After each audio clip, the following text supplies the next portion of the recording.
کہ جب وہ راستے پر چلتی ہے اور گوبر کرتی ہے تو اپنی دم سے اس گوبر کو پھیلاتی آتی ہے،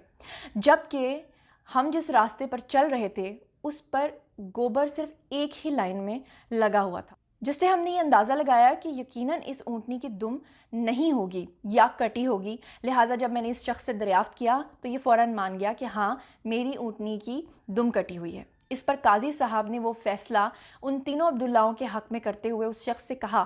انہوں نے تمہاری اونٹنی نہیں چرائی، مگر ان تینوں بھائیوں سے یہ کہا کہ تم لوگوں کا جو فیصلہ ہے وہ میں کل سناؤں گا۔ قاضی صاحب نے وہ فیصلہ ان تینوں عبداللہوں کے حق میں کرتے ہوئے ان تینوں عبداللہوں کو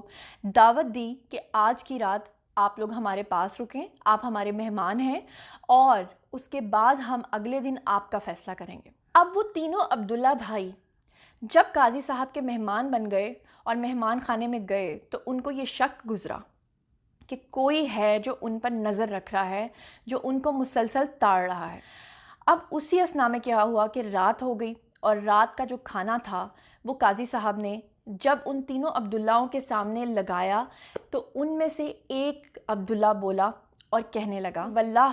یہ گوشت کسی حرام جانور کا ہے۔ دوسرے عبداللہ نے جیسے ہی روٹی اپنے ہاتھ میں پکڑی تو کہنے لگا کہ خدا کی قسم یہ روٹی کسی ایسی عورت نے بنائی ہے جو بہت سخت بیمار ہے اور اپنے پورے دنوں سے ہے۔ اس کے بعد تیسرا عبداللہ بولا اور کہنے لگا کہ اب ہم اس قاضی سے اپنا فیصلہ نہیں کروائیں گے کیونکہ یہ قاضی جو ہے یہ اپنے ماں باپ کی اولاد نہیں ہے۔ اس پر اس باورچی نے جا کر جب یہ سارا ماجرا قاضی کو بتایا تو قاضی بہت حیران و پریشان ہوا، تینوں عبداللہوں کو طلب کر لیا۔ اب تینوں کو اپنے سامنے کھڑا کر کے قاضی نے پوچھا کہ بتاؤ کہ آپ لوگوں میں سے کس نے کہا تھا کہ یہ گوشت جو ہے یہ حرام جانور کا گوشت ہے؟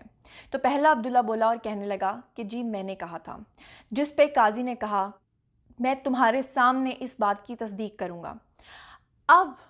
قاضی نے اپنے باورچی کو بلایا اور اسے کہا کہ میں تمہاری گردن تن سے جدا کر دوں گا، مجھے سچ بتاؤ کہ کیا یہ واقعی حرام جانور کا گوشت ہے؟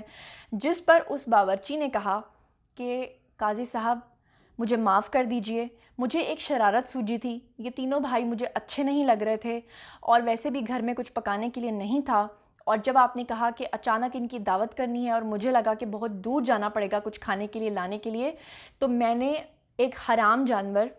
کا گوشت جو ہے وہ پکا کر ان کے آگے رکھ دیا، لیکن مجھے نہیں پتا کہ ان کو کیسے پتا چلا کہ یہ حرام جانور کا گوشت ہے۔ اس پہ قاضی نے اس عبداللہ سے پوچھا کہ تمہیں کیسے پتا چلا؟ جس پر اس عبداللہ نے یہ جواب دیا کہ قاضی صاحب گائے اور بکری کا گوشت جب ہم کھاتے ہیں تو اس میں گوشت کا پورشن جو ہوتا ہے وہ زیادہ ہوتا ہے اور اس کے اوپر اور نیچے چربی لگی ہوتی ہے، جبکہ یہ گوشت جو آپ کے باورچی نے ہمیں دیا تھا اس کے اوپر صرف چربی ہی چربی تھی، لہٰذا مجھے پتا چل گیا کہ یہ کسی حرام جانور کا گوشت ہے۔ اب دوسرے عبداللہ سے قاضی نے پوچھا کہ تمہیں کیسے پتا چلا کہ یہ روٹیاں بنانے والی عورت جو ہے یہ پورے دن مکمل کر چکی ہے؟ اس پر اس نے کہا کہ قاضی صاحب مجھے ایسے پتا چلا کہ یہ روٹی ایک سائڈ سے پکی ہوئی اور دوسری سائڈ سے کچی تھی، لہٰذا مجھے پتا چلا کہ یہ کسی ایسی عورت نے بنائی ہے جو شدید تکلیف میں مبتلا ہے۔ اس نے ایک طرف کی روٹی تو پکا لی ہے لیکن دوسری طرف کی روٹی اس سے نہیں پکی۔ اب قاضی نے پہلے عبداللہ کو کہا جس نے یہ کہا تھا کہ یہ حرام جانور کا گوشت ہے اور اس کی وجہ بتائی تھی، تو قاضی نے کہا کہ تمہیں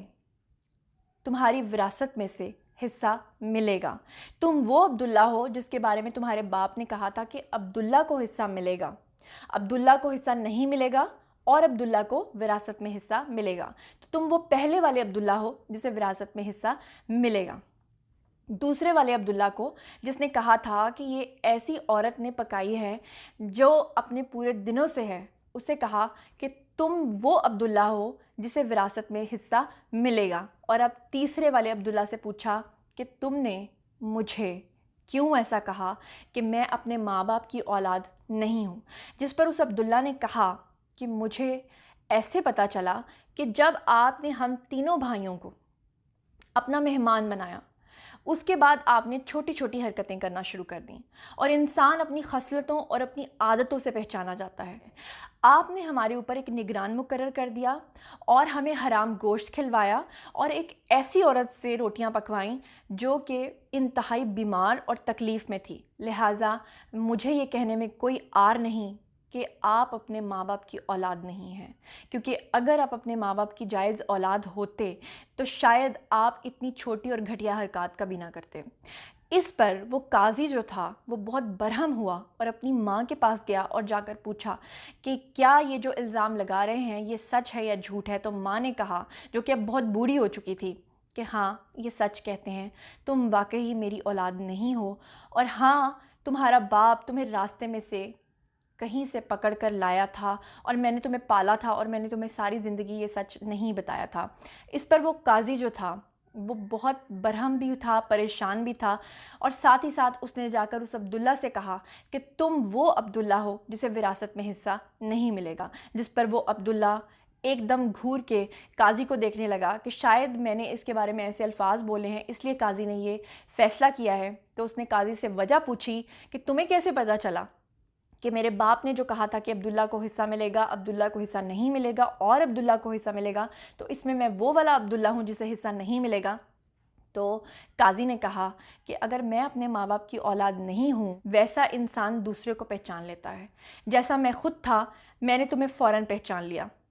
تم وہی عبداللہ ہو جسے وراثت میں حصہ نہیں ملا۔ جس پر وہ عبداللہ بہت برہم ہوا اور اپنی ماں کے پاس گیا اور جا کر پوچھا کہ قاضی نے جو کہا ہے کہ میں آپ کی اولاد نہیں ہوں، کیا یہ حقیقت ہے؟ جس پر اس کی ماں نے کہا کہ ہاں یہ بالکل حقیقت ہے کہ تم اپنے باپ کی اولاد نہیں ہو، اور مجھ میں یہ حوصلہ نہیں تھا کہ میں تم لوگوں کے بیچ میں پھوٹ ڈالنے کی خاطر یہ بات بتاتی، لیکن آج کیونکہ آپ لوگوں کو پتہ چل گیا ہے تو میں جھوٹ نہیں بولوں گی کہ تم وہی عبداللہ ہو جس کے بارے میں تمہارا باپ یہ کہہ کر گیا تھا کہ عبداللہ کو حصہ نہیں ملے گا۔